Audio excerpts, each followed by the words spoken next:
Aurinkoiset terveiset, hyvät puolinmusiikin ystävät täältä Aurajoen rannalta.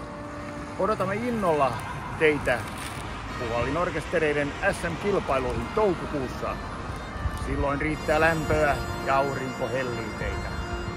Kun tulette tänne Turkuun, voitte ajaa bussilla suoraan tuohon alla näkyvälle Varvin torille.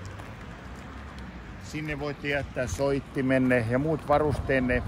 Ja orkesterinne yhteyshenkilö lähtee ilmoittautumaan, rekisteröitymään kisoihin tuonne taustalla näkyvään kahvilaan, jonka ensimmäisessä kerroksessa katutasossa meillä on defibrillaattorin äärellä infopiste.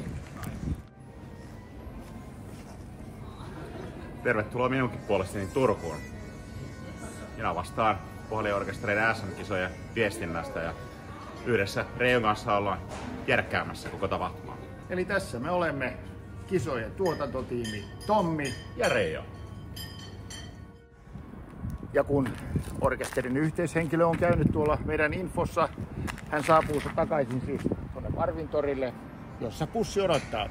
Sieltä sitten soittajat soittimineen kävelevät tätä köysikujaa pitkin pukutiloihin. Ja täällä kulman takana on siis ovi, josta orkesterit siirtyvät pukutiloihin. Eli pukutiloina toimivat meidän opetustilat.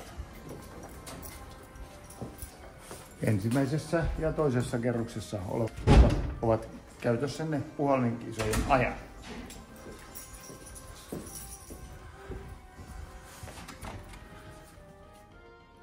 Tässä siis yksi esimerkki luokista, jotka toimivat pukutiloina teille orkesterilaiset vaatteiden vaihtoa soittimen säilytystä varten. Tässä yhteydessä on jo syytä muistuttaa, että arvotavarat jokainen pitää mukanaan. Tänne jätetyt tavarat ovat omalla vastuulla. Kun orkesterit ovat laittautuneet esiintymisvaatteisiin ja ovat valmiina kisoihin, he voivat mennä lämmittelemään, virittäytymään, puhaltamaan ansatsia tuolla toisessa kerroksessa olevan Crichton salin.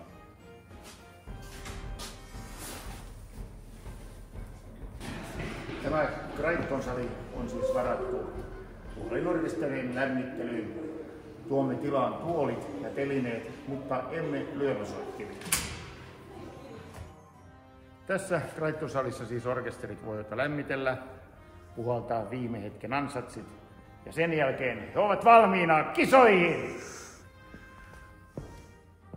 Kun orkesterit ovat virittäneet soittimensa, lämmitelleet ansatsin kuntoon, he siirtyvät odotustilaan, joka on tässä taustalla oleva Vulkan-sali.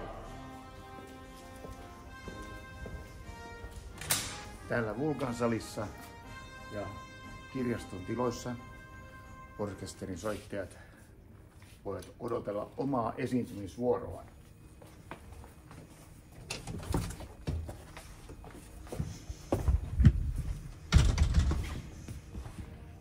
Tämä tila toimii selkeästi esiintymisvuoron odotustilana. Tässä tilassa täytyy olla aivan hiljaa. Soittoa ei sallita, sillä se kuuluu Siikyn saliin, joka on siis meidän konserttisali ja esiintymistila.